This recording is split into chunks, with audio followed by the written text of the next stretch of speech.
Assalamu alaikum. Today we are going to continue the recursion. Recursion was the topic discussed in the last lecture, and what the recursion is: calling a function from its own code. There are the two situations. First situation is what? Okay, we are in main, and from the main we are calling a function A. This is A. A is a function. The definition of the function A is this. And from the code of A, we are again calling A. So from the main, when we called A, the control will comes to the A. From the code of A, after few lines, we call A again, then it will call itself. So calling a function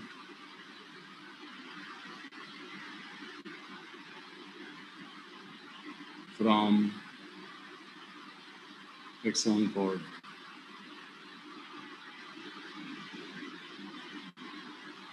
अपने ही code से उसी function को दोबारा call करने का नाम calling है, और ये बन जाता है इन्फिनाइट लूप।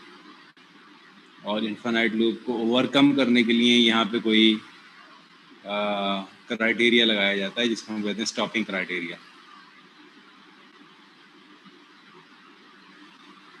ख़त्म करने के लिए ये ख़त्म कब होगा, ठीक है, ये ख़त्म कब होगा, तो यहाँ को इफ़ लगा दी जाएगी। अगर ये कंडीशन ट्रू हो जाएगी ना तो ये ख़त्म हो जाएगा, यानी ये कॉलिंग का प्रोसेस ख़त्म हो जाएगा। कॉलिंग का प्रोसेस जैसे ही ख़त्म होगा हम वापस आना शुरू हो जाएंगे, और जितने स्टेजेस में कॉलिंग हुई होगी उतने स्टेजेस में रिटर्निंग भी होगी। यानी ये तो कमांड पेंडिंग हो रही है ना, पेंडिंग होने का मतलब ये है कि ये स्टैक में रखी जा रही है। स्टैक का लफ्ज़ ये फर्स्ट टाइम आप यूज सुन रहे हैं। Anyone knows what is the stack? किसी को पता है स्टैक क्या होता है? हाँ सर। अभी आप लोग डेटा स्ट्रक्चर पढ़ रहे हैं क्या?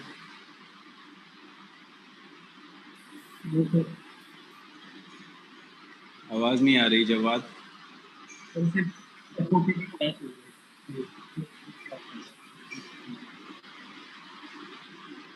अच्छा, डेटा स्ट्रक्चर नहीं पढ़ रहे आप, ठीक है। स्टैक जो होता है ना, ये लीफो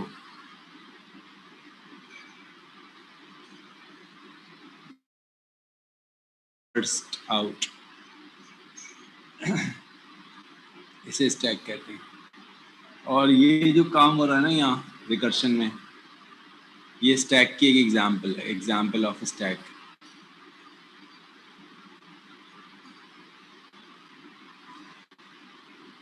ठीक है, देखिए मैं आपको समझाता हूँ स्टैक में क्या होगा। ये मैं बल्कि वो प्रोग्राम खोल लेता हूँ जो हमने इस पर किया था। ये तो ए और बी पहले एक्सप्लेन कर दूँ, फिर मैं वापस वही प्रोग्राम खोल के स्टैक से समझाता हूँ। बी, ये तो ए था। ए में हम क्या कर रहे थे? ए में हम एक फंक्शन को उसके अपने ही कोड से दोबारा कॉल कर रहे थे, तो ये रिकर्सिव कॉल कहलाती है। ये calling a function itself from its code is called recursive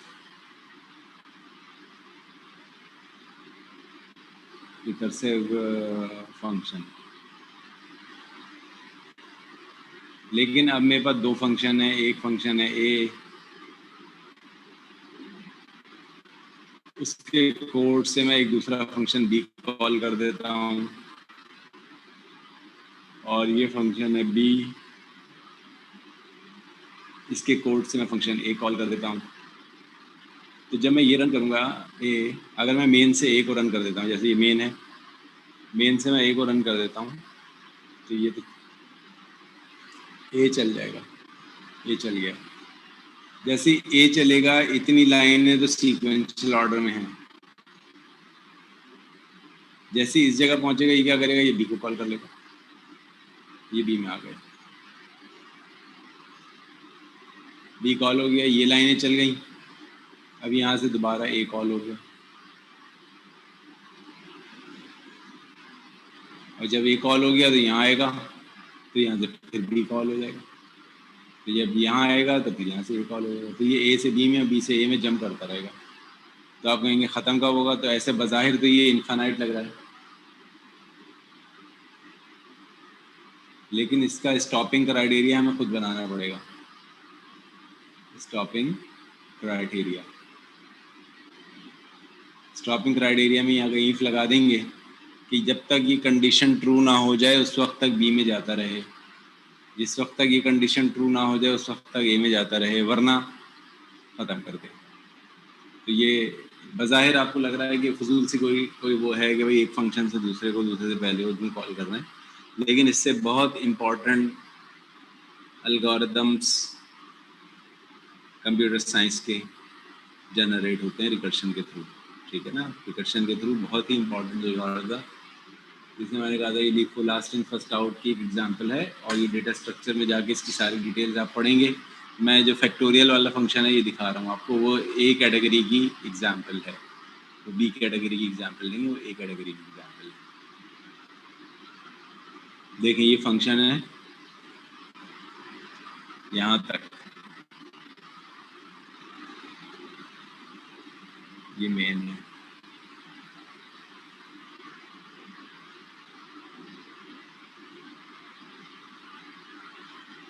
और यहाँ तक ये फंक्शन है। अच्छा, मेन से ये एक दफ़ा कॉल होता है, ये कॉल हो गया मेन से, यहाँ से निकला, मैं इस फैक्टोरियल फंक्शन में आ गया। अब ये फैक्टोरियल फंक्शन खुद ही कॉल हो रहा है, देखिए यहाँ से,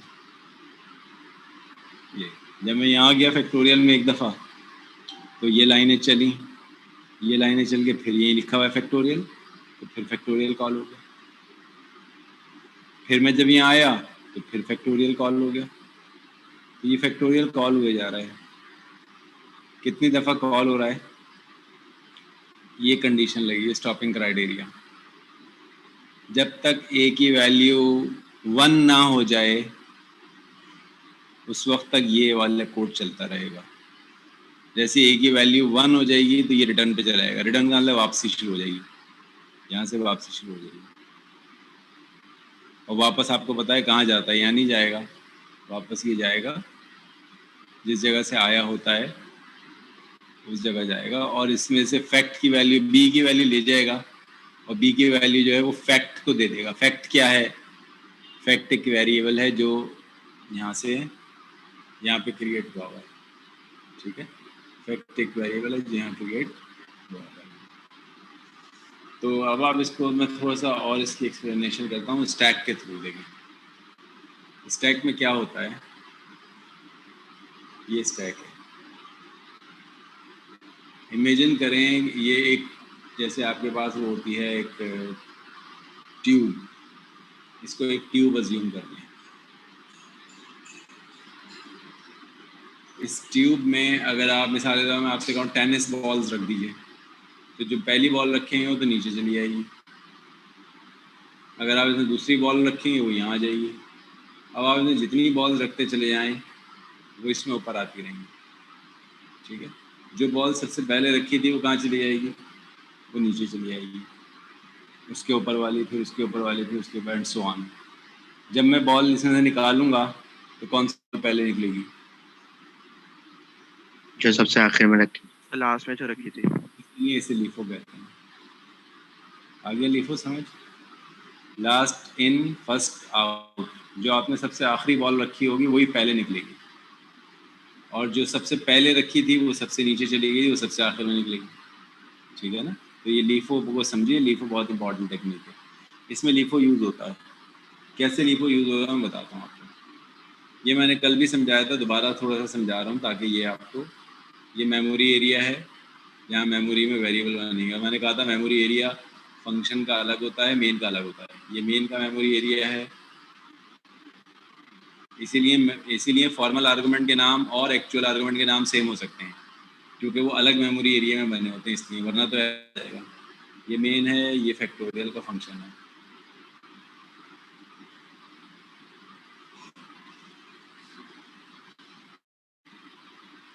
मेन में दो वेरिएबल बन रहे हैं, एक तो एक्स बन रहा है अभी खाली है, और एक फैक्ट बन रहा है, ये भी खाली है।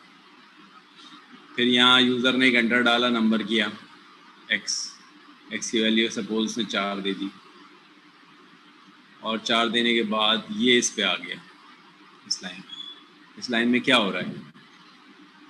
इस लाइन में कॉलिंग हो रही है। कॉलिंग कैसे हो रही है? यहाँ से फंक्शन कॉल हो रहा है,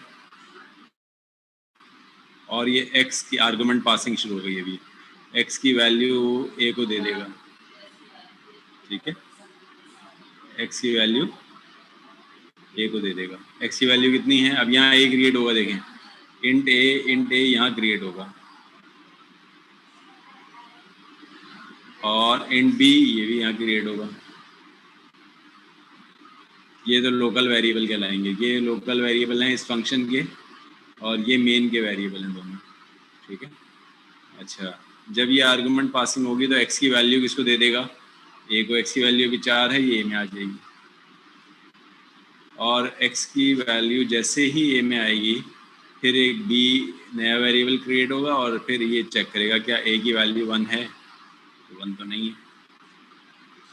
1 नहीं है तो ये रिटर्न तो अभी छोड़ देगा, ठीक है, रिटर्न छोड़ देगा। इस पे आ जाएगा, एल्स पे आ जाएगा। एल्स में क्या लिखा हुआ है? एल्स में लिखा हुआ है b is equal a into factorial a minus 1। तो ये लाइन पूरी अभी मुकम्मल ही नहीं होगी। क्यों नहीं मुकम्मल होगी? ये क्योंकि ये खुद कॉल कर रहा है फिर दोबारा फैक्टोरियल को a माइनस 1 से। तो इस लाइन को देखें, मैं यहाँ इसमें छोड़ दे रहा हूँ, b इज इक्वल a की वैल्यू अभी इस वक्त कितनी है? तो अभी a की वैल्यू है 4, और मल्टीप्लाई हो रहा है किससे? मल्टीप्लाई हो रहा है फैक्टोरियल a माइनस 1 से। a की वैल्यू 4 है अगर, तो फैक्टोरियल 3 से कॉल हो रहा है, तो ये फैक्टोरियल 3, इतना बड़ा फैक्टोरियल नहीं लिख रहा, f3 लिख के दे रहा हूँ। f3 पे कॉल हो रहा है, और f3 पे कॉल होकर यहाँ से निकल के चला जाएगा। कहाँ जाएगा? कॉल करने जाएगा ना इसमें। ये आ गया, अब फिर दोबारा कॉल हो गया ये। अब a की वैल्यू कितनी हो गई? अब a की वैल्यू हो गई 3, ठीक है। अभी b ये रेडी नहीं हुआ है, देखें b अभी छोड़ के चला गया खाली। अभी b को तो कैलकुलेट कर ही नहीं सकता जब तक कि f3 कैलकुलेट ना हो जाए। तो अब ये फिर दोबारा से कॉलिंग में आ गया, और यहाँ a की वैल्यू 3 लेके आया, और इंट b एक नया b क्रिएट हो गया यहाँ, और इंट b के बाद अब ये देख चेक कर रहा है a 1 है, तो a तो अभी 3 है, 1 तो नहीं है। तो 3 है तो रिटर्न नहीं होगा, फिर कहाँ जाएगा? एल्स पे जाएगा। तो एक्स पे एक लाइन लिखी हुई है, क्या लिखी हुई है? b इज इक्वल a कितना है इस वक्त? a 3 है, 3 है, मल्टीप्लाई बाय, फिर क्या करेगा? 3 माइनस 1 से एक दफ़ा फिर कॉल हो जाएगा, 3 मतलब f2 पे कॉल हो जाएगा। इसका मतलब है अभी फिर नया कॉल हो गया, नया कॉल हो गया, फिर यहाँ से निकलेगा और यहाँ आ जाएगा a में। a की वैल्यू अभी कितनी थी? अब 2 है, क्योंकि ये 2 से इसको कॉल किया है अभी हमने, और 2 से कॉल किया है, तो a की वैल्यू इस वक्त 2 है, यहाँ 2 लिख के दे रहा हूँ। और फिर b अभी खाली है, क्योंकि b तो अभी नया जनरेट होगा ना, एक नया b भी जनरेट होगा। ये देखिएगा फिर a 1 है क्या? नहीं है, नहीं है तो रिटर्न नहीं चलेगा, एल्स चलेगा। एल्स में क्या लिखा हुआ है? एल्स में लिखा हुआ है b is equal to a की अभी इस वक्त वैल्यू है 2 इंटू, और f 2 माइनस 1 कितना होता है? 1। तो ये फिर कॉल कर लेगा इसको, ये फैक्टोरियल कॉल हो गया 1 से,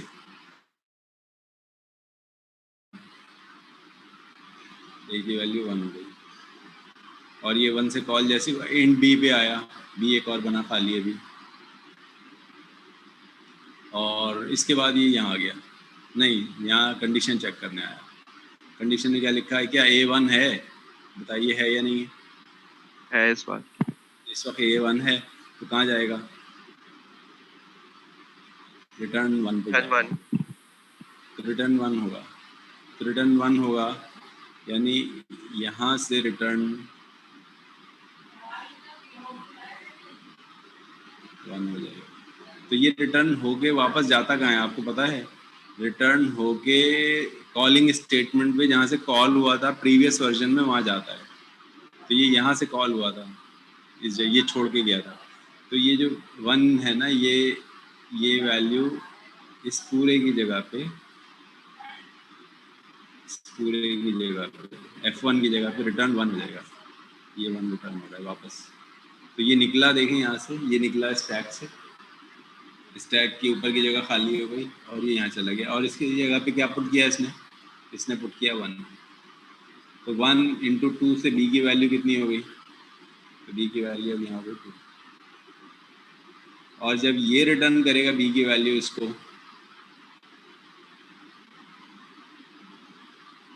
तो ये F2 की जगह आ जाएगा, इस पूरे F2 की जगह पे आ जाएगा ये b की वैल्यू। b की वैल्यू कितनी है? 2।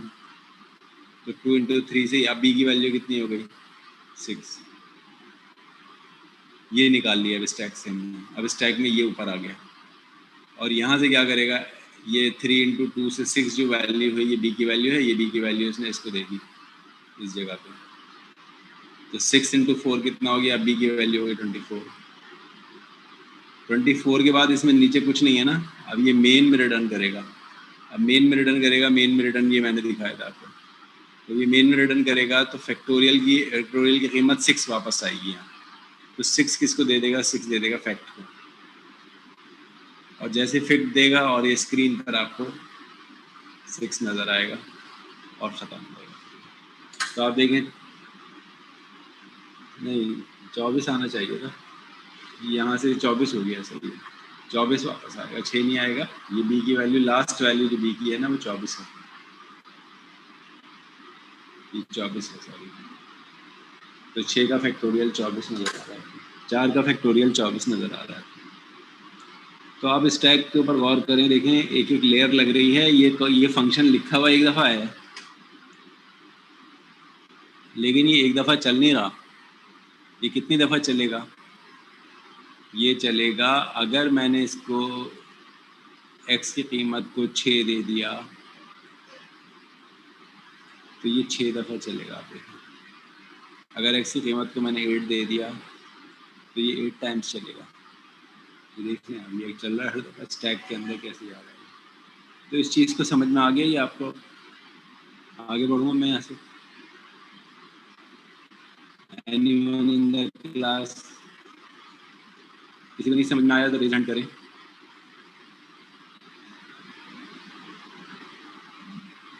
जी, किसी सबको समझ में आ गया? जी उसामा। सर मेरा एक सवाल है। जी हम लोग यहाँ पे फॉर लूप भी तो यूज कर सकते थे, हमने फंक्शन को रिकर्सिव फंक्शन को यूज किया। बहुत अच्छा सवाल है ये कि हम इस पर फॉर लूप कर सकते थे, बिल्कुल सही कहा। ठीक है, लेकिन फॉर लूप हम कर लेते कोई फ़र्क नहीं पड़ता, यही जवाब आता। तो लेकिन रिकर्सिव हम, यूज करने का क्या फायदा? मैं ये बता रहा हूँ, एक तो ये अभी नई टेक्निक सीख रहे हैं आप, वो सीखा आपने, ये स्टैक सीखा आपने, ठीक है ना। बहुत सारे प्रोग्रामिंग के जो वो हैं वो वो रिकर्शन के थ्रू सॉल्व होते हैं। बहुत सारे प्रॉब्लम्स अभी नहीं नज़र आ रहे आपको, ये तो बहुत सिंपल से शुरू कर दिया हमने। और इसमें बिल्कुल सही कह रहे हो तुम, इसमें ज़रूरी नहीं था कि मैं रिकर्शन करता, मैं डायरेक्ट फॉर चला लेता, बिल्कुल सेम आउटपुट आ जाता, मैं फॉर से ही करता था। लेकिन ये एक तो नई चीज़ आप नहीं सीखते, लीफो, स्टैक नहीं समझ में आता आपको, रिकर्शन नहीं समझ में आती, और डिवाइड एंड कनकर के जो एल्गोरिदम्स हैं ना, डिवाइड एंड कनकर,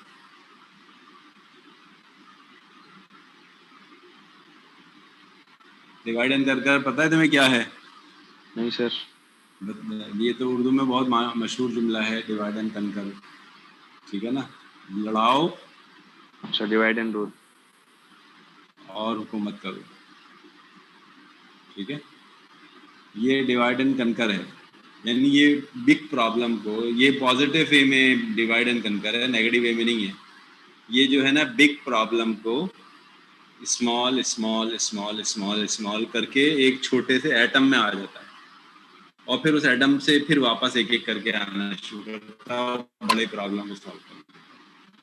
तो इसका मतलब है divide and conquer is a algorithm, divide and conquer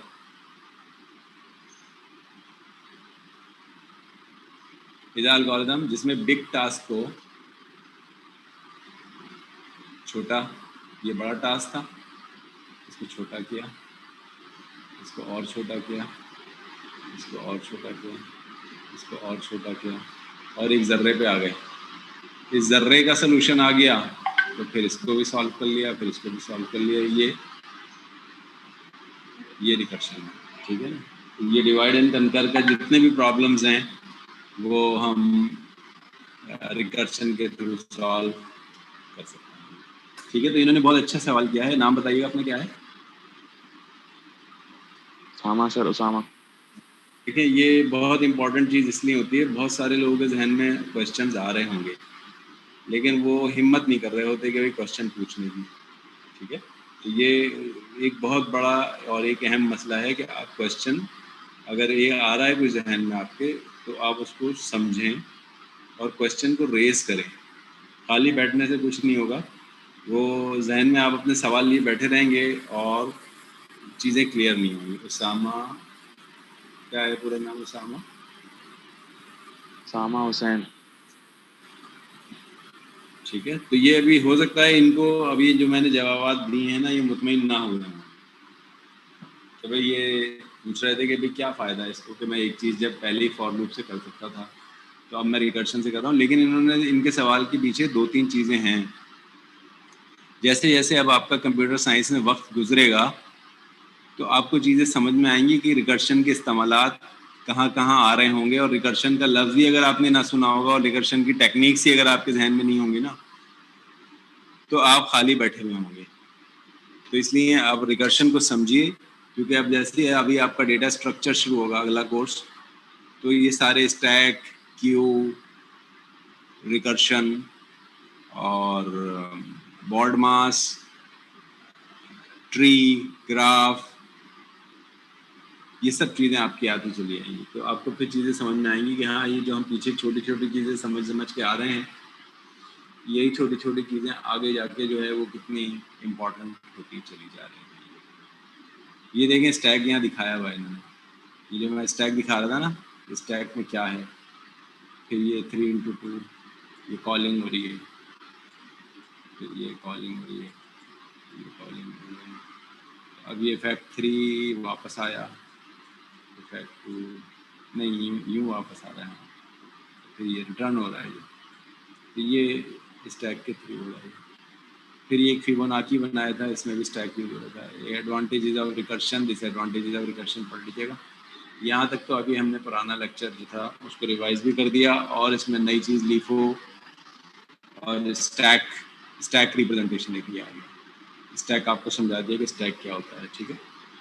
अच्छा, अब आगे यहाँ से बढ़ते हैं, और ये जब थियोरेटिकल आप पढ़ लीजिएगा, क्योंकि ये एमसीक्यूज में बनाऊंगा जब भी मैं फंक्शन का टेस्ट लूँगा अगले वीक में, नेक्स्ट वीक में फंक्शन का टेस्ट है, तो उसकी तैयारी आज से शुरू कर दी। आज एरे का टेस्ट हो जाएगा और इसके बाद आप फंक्शन के टेस्ट की तैयारी शुरू कर दीजिए। अगले लेक्चर्स में मैं फंक्शन का टेस्ट इम्प्लीमेंट करूँगा। अच्छा, ये आज इंटरनेट मेरा जो है ना वो स्ट्रॉन्ग फाइबर बंद है। ये मैं मोबाइल फ़ोन डाटा से कनेक्टेड हूँ, किसी भी वक्त अगर डिस्कनेक्ट होता है तो इसमें परेशान ना होइएगा। अच्छा, आगे बढ़ते हैं। इसमें अब क्या है, फंक्शन ओवरलोडिंग। ओवरलोडिंग का लफ्ज़ वैसे तो आप समझते हैं, ओवरलोडिंग यही है कि भाई ट्रक है और ट्रक के अंदर आपने जितना सामान रखना था उससे बहुत ज़्यादा ओवरलोडिंग कर दिया आपने, ये आपके पास ओवरलोडिंग की एक्चुअल मीनिंग आप समझते हैं। लेकिन यहाँ फंक्शन ओवरलोडिंग का मतलब देखिए क्या है।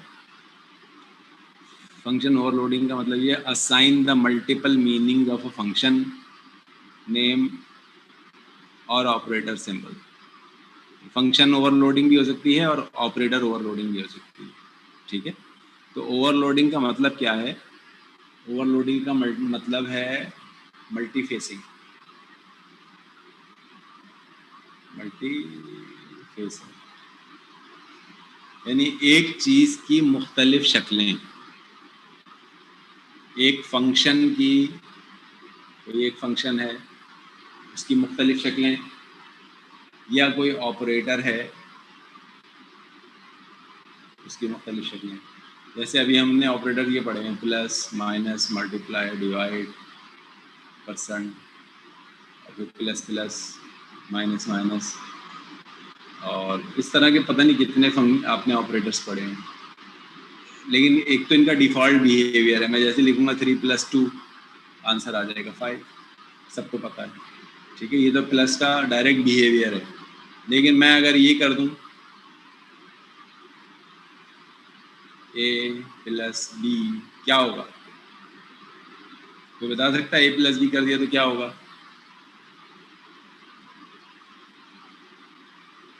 हिम्मत करें, देखें गलत जवाब आएगा, कोई मसला नहीं है, लेकिन आप हिम्मत करके जवाब दें। जी तला, सर काम ही नहीं करेगा, अलग वेरिएबल है। एरर आ जाए, वेरिएबल तो है ही नहीं बेटा इसमें, कहीं इसमें वेरिएबल कहाँ है? ये तो कांस्टेंट। सर एरर आएगा एरर आ कि जाएगा। तो हमने वो किया ही नहीं है। कांस्टेंट तो ऐड कर ही नहीं सकते वो तो हम, या मैं ये भी कर दूं इवन 1 + 2, तो आप कहें नहीं जी सर आंसर 3 आ जाएगा, लेकिन आएगा ही नहीं, एरर आ जाएगा, क्योंकि 1 को मैंने एज ए नंबर थोड़ी यूज़ किया हुआ है, 1 को एज ए इंटीजर थोड़ी यूज़ किया हुआ है, 1 को मैंने एज ए कैरेक्टर यूज़ किया हुआ है। तो अगर 1 को एज ए कैरेक्टर यूज़ किया हुआ है तो इस पर तो एरर आ जाएगा, फिर ये भी एरर है और ये भी एरर है।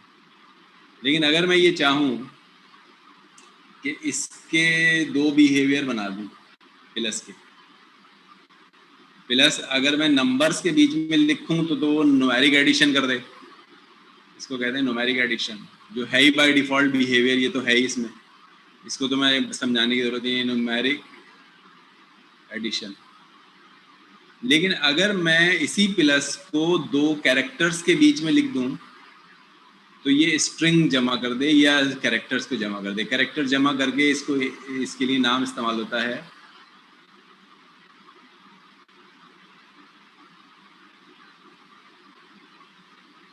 क्या नाम इस्तेमाल हुआ है? Concatenation sir. कंकैटिनेशन। कंकैटिनेशन क्या होती है? कंकैटिनेशन होती है 2 कैरेक्टर्स को जोड़ना। मिसाल के तौर पर मेरे पास एक नाम में लिखा हुआ है फ़हीम, एक स्ट्रिंग है, एक और स्ट्रिंग है अहमद,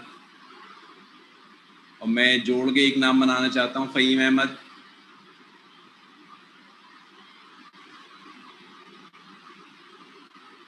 तो मैं चाहूँगा तो ये बना सकता हूँ, प्लस का एक ऑपरेटर ओवरलोडिंग कर लूँ, यानी प्लस की 2 शक्लें बना लूँ।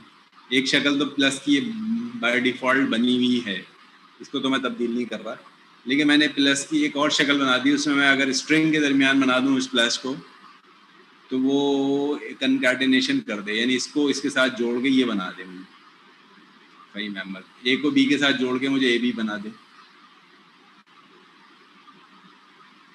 ठीक है। तो इसको कहते हैं स्ट्रिंग कंकैटिनेशन। तो मैं ये फंक्शन प्लस को ओवरलोड करा दूँ। ओवरलोड कराने से क्या होगा? इसकी 2 शक्लें होंगी। जब मैं इसको नंबर्स के बीच में लिखूंगा ये खुद ब खुद न्यूमेरिक एडिशन कर लेगा, और जब मैं इसको स्ट्रिंग के बीच में जोड़ लिखूंगा प्लस करने का मतलब, तो ये खुद ही स्ट्रिंग को जमा करके जोड़ देगा। तो ये कहलाएगा ऑपरेटर ओवरलोडिंग। तो फंक्शन को भी ओवरलोड कर सकते हैं और ऑपरेटर को भी ओवरलोड कर सकते हैं, ठीक है। It allow multiple definition of a function with the same name. एक ही फंक्शन की एक से ज़्यादा डेफिनेशन कर दूं मैं, ठीक है। एक फंक्शन मैंने मिसाल के तौर पर बताया लाइन फंक्शन। लाइन फंक्शन में बस मैंने खाली लाइन लिख दिया, ये तो इसकी एक शक्ल है। लेकिन लाइन फंक्शन की एक और शक्ल मैंने बनाई है, जिसमें मैंने कहा है लाइन शुरू कहाँ से करूँ और एंड कहाँ पे करूँ। तो इसकी दूसरी शक्ल ये है कि मुझे इसमें 2 पैरामीटर्स देने हैं। अगर मैंने कुछ भी ना दिया तो एक ख़ास लेंथ की लाइन बन जाएगी, वो ये लेंथ है, मसलन यहाँ से शुरू होगी लाइन और यहाँ पे ख़त्म हो जाएगी खुद ब खुद ही, इसमें मैंने कुछ नहीं बताना है इसको। लेकिन लाइन फंक्शन को एक और मैंने दिया हुआ है, क्या मैं स्टार्ट दे दूँ, यहाँ से शुरू करे लाइन और यहाँ पे ख़त्म कर दे, तो स्टार्ट और एंड बताऊँ तो वो इतनी सी लाइन बना देगा। तो इसका मतलब है 2 बिहेवियर हैं इसके, बगैर आर्गूमेंट के भी दे सकता हूँ और 2 आर्गूमेंट के साथ भी दे सकता हूँ। और अगर इसी लाइन को मैं 4 आर्गुमेंट के साथ दे दूं, 1 2 3 4, तो ये 2 पॉइंट दे दिए मैंने, 1 पॉइंट ये दे दिया और 1 पॉइंट ये दे दिया, और मैं चाह रहा हूँ इन 2 पॉइंट के दरमियान में एक रेक्टेंगल बना दे,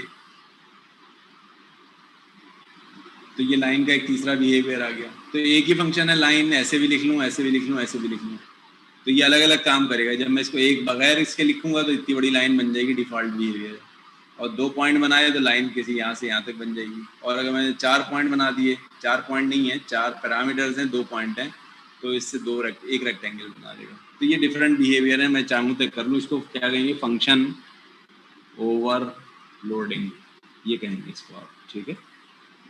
अब देखिए फंक्शन ओवरलोडिंग क्या है। Why overloading? Function overloading allow the function that conceptually perform the same task on the object of the different types given in the same name. function का नाम तो सेम होगा, लेकिन वो उसके अंदर जो डाटा डाल रहे होंगे उसके मुताबिक उसका बिहेवियर चेंज होगा।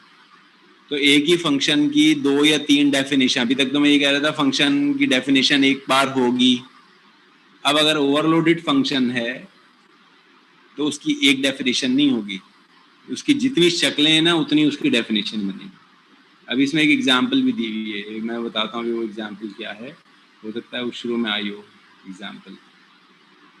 ये देखो, ये एग्जाम्पल देखो,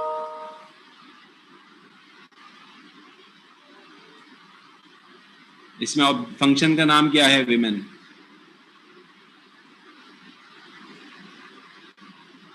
विमेन ये एक फंक्शन है, लेकिन यही विमेन एक जगह पर ये डॉटर का फंक्शन प्ले कर रही है, एक जगह पर ये सिस्टर का फंक्शन प्ले कर रही है, एक जगह पर ये वाइफ का फंक्शन प्ले कर रही है, एक जगह पर ये मदर का फंक्शन प्ले कर रही है। तो ये इसके 1 2 3 4 फंक्शंस हैं, ठीक है। ये जब फादर के लिए है तो ये डॉटर का फंक्शन प्ले कर रही है, इसकी अलग रिस्पॉन्सिबिलिटीज़ हैं, इसके अलग डेकोरम्स हैं, इसके अलग एटीट्यूड्स हैं। जब ये सिस्टर का रोल प्ले कर रही है तो इस वक्त इसके डिफरेंट नॉर्म्स हैं, और जब ये वाइफ का रोल प्ले कर रही है तो इसके डिफरेंट रोल। तो एक ही फंक्शन है, फंक्शन से मतलब है एक ही ऑब्जेक्ट है या एक ही पर्सन है, उसकी मुख्तलिफ शक्लें, मुख्तलिफ एनवायरनमेंट में उसकी मुख्तलिफ शक्लें। इसको हम ओवरलोडिंग या पॉलीमॉर्फिज्म कह सकते हैं।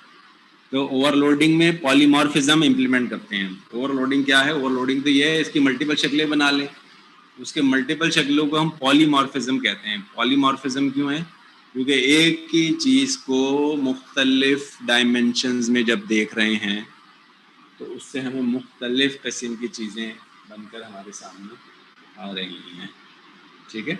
तो इसको पढ़ें ज़रा स्लाइड को। मैं 2 मिनट का 1 मिनट का ब्रेक ले रहा हूँ, फिर वापस आता हूँ। ब्रेक लंबा यूँ नहीं करूँगा क्योंकि आपका फिर क्विज़ का टाइम आ जाएगा, इसलिए मैं चाह रहा हूँ कि कंप्लीट कर लूँ इसको, ठीक है। 2 मिनट का ब्रेक ले लूँ बस।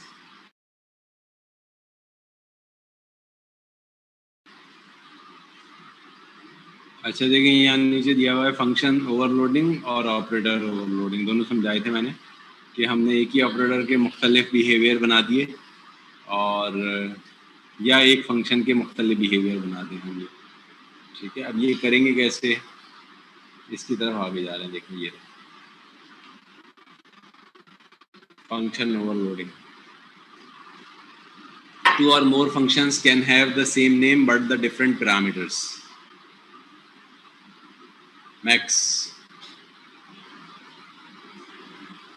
max एक फंक्शन बनाया, int a is one parameter, int b is an another parameter, 2 parameter हैं इसके, और ये इंटीजर रिटर्न करता है। और ये मैंने कहा है अब मैं 2 फ्लोट बना दिए कि मैं अगर इंटीजर दूं तो ये दोनों इंटीजर में जो बड़ा इंटीजर है वो वापस करे मुझे, और अगर मैं इसे फ्लोट दूं तो इनमें से दोनों में से जो बड़ा फ्लोट है वो मुझे वापस करे। तो आप देखें, तो ये फंक्शन का नाम एक ही है, मैक्स। अगर मैंने लिख दिया मैक्स 3 4 तो ये वापस कर देगा। अगर मैं सिर्फ ये नहीं बनाता, ये बनाता, तो मैक्स 3 4 में से 4 वापस आ जाता। लेकिन अगर मैं ये लिख देता मैक्स 3.5 और 2.6 तो एरर आ जाता। क्यों एरर आया था? क्योंकि ये जो मैक्स मैंने बनाया था ये तो इंटीजर के लिए बनाया था और मैं यहाँ क्या दे रहा हूँ, इसको फ्लोट दे रहा हूँ, तो मैंने इसका कर दिया, इसको ओवरलोड कर दिया। यानी वही मैक्स अगर मैं ये इस नंबरों से दूंगा ना तो ये वाला मैक्स कॉल होगा, खुद सोच लेगा वो कि मैंने इंटीजर दिए तो इसको कॉल कर लेगा। और अगर मैक्स से मैंने ये वाला कॉल डाली तो ये खुद ही इसको चलाएगा। तो मैक्स 2 फंक्शन बने हुए होंगे, 2 डेफिनेशन बनी हुई होंगी, एक डेफिनेशन ये बनी हुई होगी, एक डेफिनेशन ये बनी होगी, दोनों एक ही प्रोग्राम में लिखे हुए होंगे नीचे।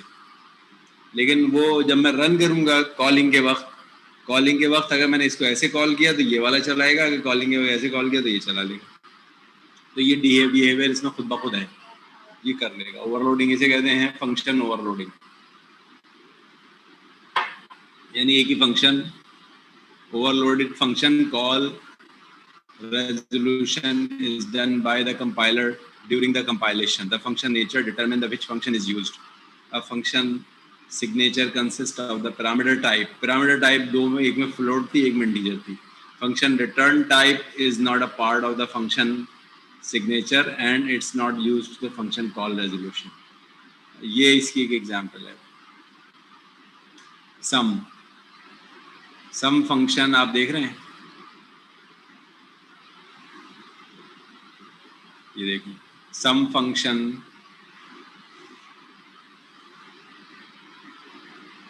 को 3 दफा डिक्लेयर किया गया। ये फंक्शन डिक्लेरेशन है, this is the function declaration prototype. तो अब तक तो आप ये पढ़ रहे थे एक फंक्शन का एक प्रोटोटाइप होता है, या 3 प्रोटोटाइप है। सम इंटीजर, सम डबल, सम कैरेक्टर। 2 कैरेक्टर दूंगा, उनको सम कर देगा, यानी कंकैटिनेट कर देगा। अब मैं कर रहा हूँ, देखें A10 B20, 2 इंटीजर रखे, 2 फ्लोट रखे, और 2 कैरेक्टर रखे A एंड B। जब मैं करूँगा सम A एंड B तो ये वाला कॉल होगा, खुद ब खुद ये कॉल होगा, क्योंकि ये A भी इंटीजर है, B भी इंटीजर है। जब मैं करूँगा सम C एंड D, ये रन हो रहा है, ये कॉल हो रहा है, तो खुद ब खुद ये डबल वाला कॉल होगा, ये कॉल होगा। और जब मैं कॉल कर रहा हूँ सम E और F तो ये कॉल होगा, ठीक है, E और F कॉल होगा।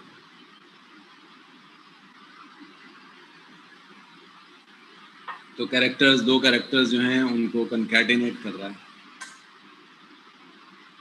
आउटपुट। अच्छा, ये कंकैटिनेट नहीं कर रहा, इंटीजर्स को सम कर रहा है, क्योंकि ये जो ए जो है ना एज ए कैरेक्टर, ये आपको पता है ए की वैल्यू कितनी होती है इस ए की? ई का मतलब है ए एज ए 1 कैरेक्टर, एफ का मतलब क्या है? बी। इसकी बी की वैल्यू किसी को पता है क्या होती है? ए की कितनी होती है, बी की कितनी होती है?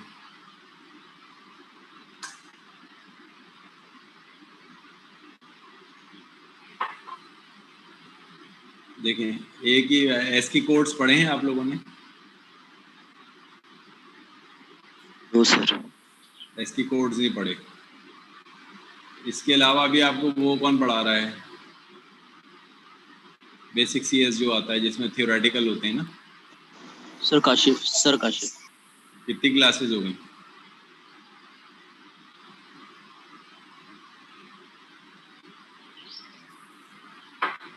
कितनी पढ़ा दी काशिफ ने? सर पढ़ाया था उन्होंने सर, लेकिन याद नहीं है अभी। तो ये रेगुलर क्लास चल रही है या ऐसे ही बस हैफाजत चल रही है? रेगुलर चलती है सर। रेगुलर चल रही है, ठीक है। अच्छा देखो, ए जो है ना, ये एस की कोड्स कहलाते हैं। ये कीबोर्ड पर जितने भी अल्फ़ाबेट्स हैं, जितने भी डिजिट हैं, इनके कोड्स हैं। मैं एग्जांपल दे रहा हूँ, कैपिटल ए का कोड है 65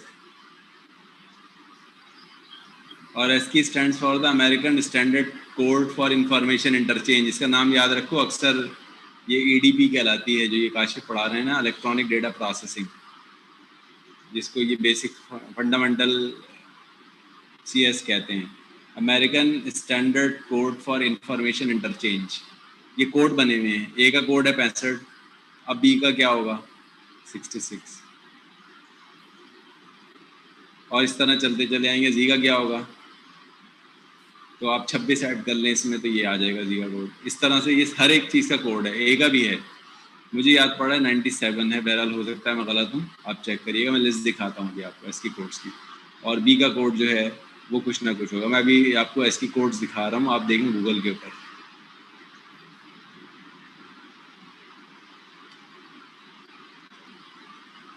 और बड़ा करके दिखाता हूँ, ये देखिए ये कोड। ए का कोड है, कैपिटल ए का है 65, स्मॉल ए का है 97, बताया था ना मैंने अभी। और ये इसका बाइनरी वर्जन है ये। अब हर एक का कोड है ये। जेड का है 90, स्मॉल जेड का है ये। और ऐसे और भी होते हैं, जितने डिजिट्स हैं ना उनके भी कोड्स हैं। 0 1 2 3 जो हैं इनके भी कोड हैं, प्लस माइनस के सिंबल हैं, इनके भी कोड हैं। इसमें पूरा नहीं दिखाया हुआ, मैं कोई और टेबल देखता हूँ। ये टेबल देखना, ये इसकी टेबल, ये रहा। ये देखिए आप, 0 से शुरू हो रहे हैं। 0 नल, 1 start of heading, start of text. कुछ इसमें से विजिबल होते हैं, कुछ विजिबल नहीं होते हैं, ठीक है। विजिबल कौन से हैं मैं यहाँ से देख रहा हूँ, यहाँ से देखें विजिबल है। स्पेस, डेसिमल 32 स्पेस को रिप्रेजेंट कर रहा है, तो ये जो मैं स्पेस बार दबाता हूँ इसका कोड है 32, एक्सक्लेमेशन 33, डबल कोड 34, हैश 35, ये सब कोड्स हैं। 0 का कोड 48, 1 का कोड 49। ये टेबल में मैं इसका लिंक शेयर कर रहा हूँ, ये पिक्चर कर देता हूँ, रुकिए 1 मिनट। अच्छा ये तो कोड समझ में आ गया, कोड्स आपने देख लिए सारे ये। तो ये जब मैं x प्लस वाई कर रहा हूँ ना, तो 2 कोड जमा हो रहे हैं।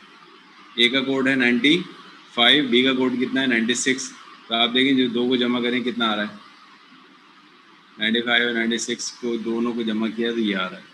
2 फ्लोट जमा हो रहे हैं, 2 इंटीजर्स जमा हो रहे हैं। तो इसका मतलब है जब मैं इंटीजर्स पे इसको कॉल कर रहा हूँ तो ये इंटीजर वाला फंक्शन चल रहा है। जब मैं इसको फुल डबल पे कॉल कर रहा हूँ तो ये फंक्शन चल रहा है। जब मैं इसको कैरेक्टर पे कॉल कर रहा हूँ तो ये आ रहा है। अगर मैं तीन शक्लें ना बनाऊँ ना, इसकी एरर आ जाएगा। क्यों? क्योंकि मैंने ये इंटीजर के लिए बनाया है। अगर मैं डबल पे कॉल करता हूँ एरर आ जाएगा, करके देख लीजिएगा। सर आप एसकी टेबल पे काम करते हैं? नहीं, वो ऐसी screen share मैंने कर देगा। दिखाया है। सर स्क्रीन शेयर नहीं। अच्छा ठीक है, स्क्रीन शेयर। ये जो EF वाला है ना, ये सिर्फ एसकी पे काम हो रहा है, बाकी तो सब डायरेक्ट काम हो रहा है। अच्छा यहाँ एक और दिया हुआ एरिया, ये ओवरलोडिंग दिखाई है एरिया की। एरिया की ओवरलोडिंग कैसे हो रही है? ये एरिया है, इसकी 3 शक्लें हैं। एरिया डायरेक्ट है एक इंटीजर के साथ, फिर एरिया 2 इंटीजर के साथ भी है, और एरिया 3 इंटीजर के साथ भी है, ठीक है। अब मैं 3 बार कॉल कर रहा हूँ इसको। एरिया साइड में 10 डाला हुआ है। एरिया LE 5 और BR 6, तो ये तीन वैल्यूज़ के लिए कॉल हो रहा है। तो ये जब मैं इसको कॉल करूँगा ये कॉल हो जाएगा, ये कॉल हो जाएगा एरिया स्क्वायर का ही। ये जो एरिया है ये स्क्वायर का एरिया है। स्क्वायर में लेंथ और विड्थ बराबर होती है ना, दोनों चीज़ें बताने की ज़रूरत नहीं है। मैं ये कहूँ 1 इंच स्क्वायर का एरिया 1 बताना है वैसे। 1 इंच स्क्वायर का एरिया निकालना है तो 1 बाय 1 होगा ना, एक ही हाइट होगी, एक ही विड्थ होगी, तो खुद ब खुद ये 1 बना लेगा। अब अगर मैं 2 का बनाऊंगा तो 4 बना लेगा एरिया।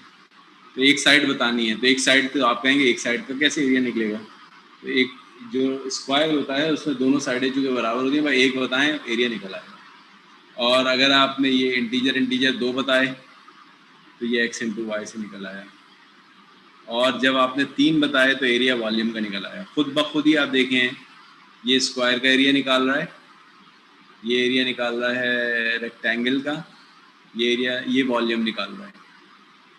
ठीक है, 3 पॉइंट वॉल्यूम के लिए 3 पॉइंट बताने, हाइट, विड्थ एंड डेप्थ। ये हाइट, ये विड्थ और ये डेप्थ, ये वॉल्यूम निकलेगा।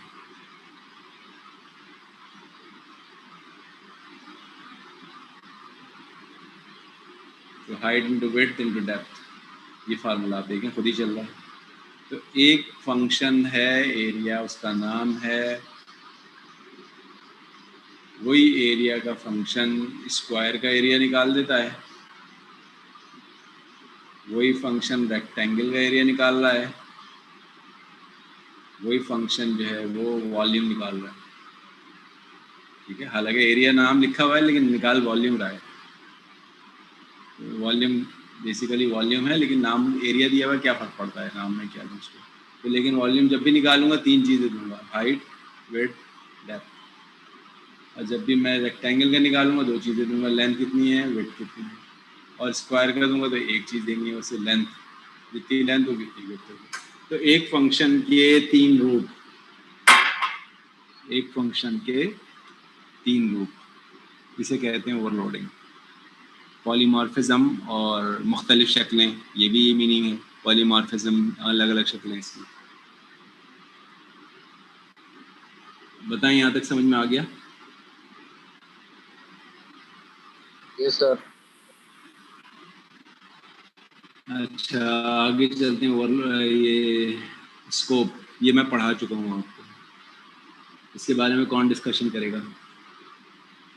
स्कोप ऑफ द वेरिएबल, कुछ टर्म्स और भी बढ़ा रहा हूँ इसके साथ। Scope of variable, life time of a variable,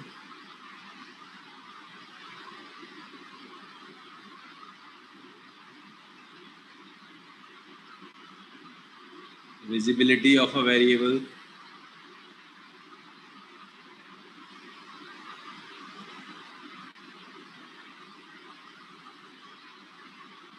ठीक है।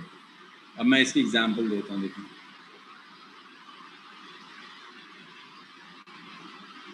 ये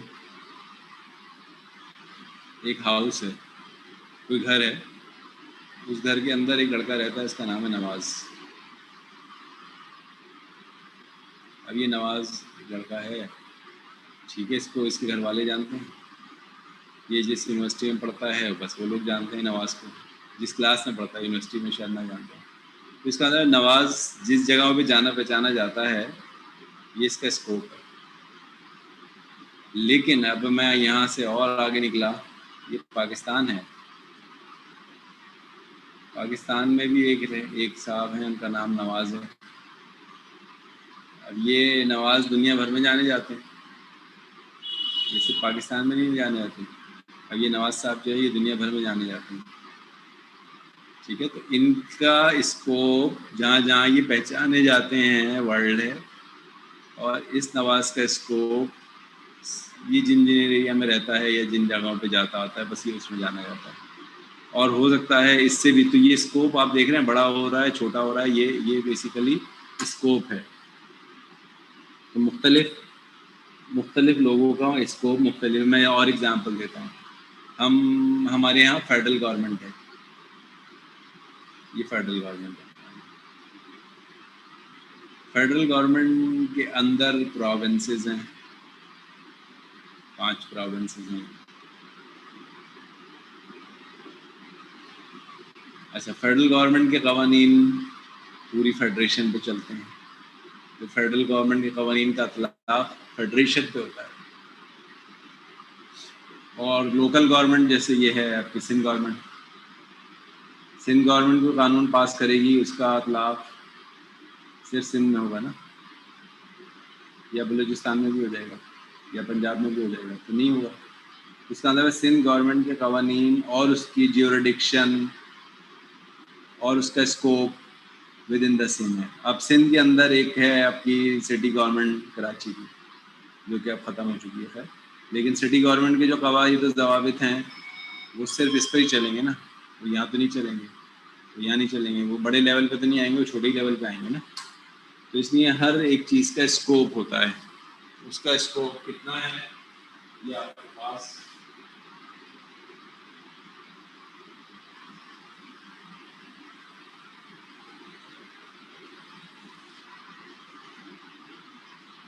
इसका स्कोप कितना है ये आपको इसमें इस पिक्चर में नज़र आ रहा है, ठीक है ना, कि स्कोप इसका इस वेरिएबल का स्कोप कितना है ये।